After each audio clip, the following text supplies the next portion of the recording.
the Slash Pod. I'm Keith Ogden, and it's been an eventful week. It seems these days we are getting more bad news than good. It's been over 90 days since the killing of Breonna Taylor. There's been multiple things that's happened this past week relating to this, one of them being the passing of the Breonna Law by Louisville's Metro Council. You would think this step would lead to some arrests, but sadly, that wasn't the case. Just Friday, June 19th, it was announced that one of the officers involved in the shooting, Brent Hankinson, was fired. Mayor Greg Fisher released this statement.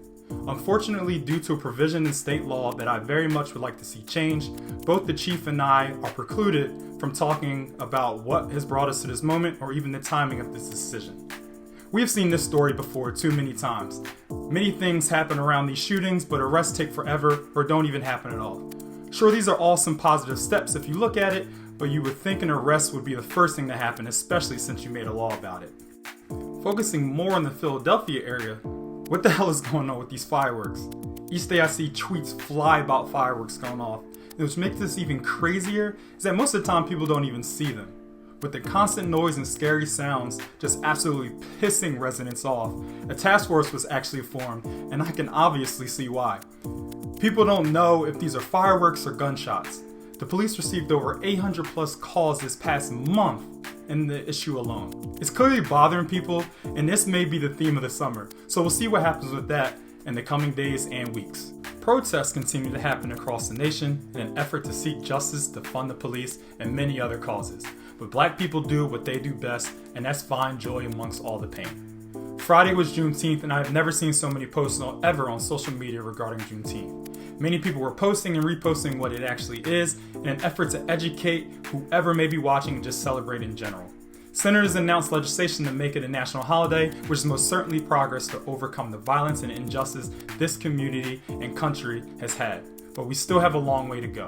To celebrate Juneteenth, many events went virtual to support black businesses, but some still took to the streets. Spirits Up held events all week to focus on meditation and healing for protesters.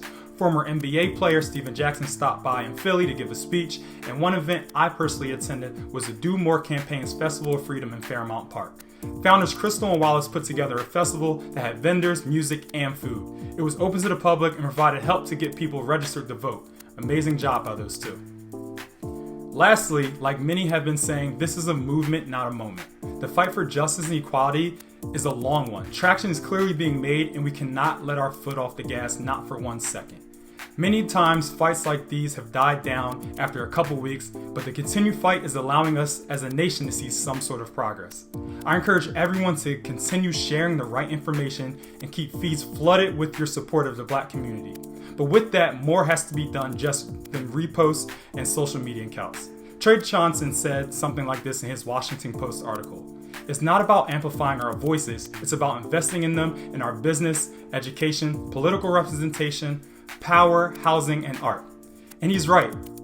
How much does a post move the needle? It creates awareness, but I'm not too sure it moves it much. But putting money and representation in the correct places can get this movement moving along much faster.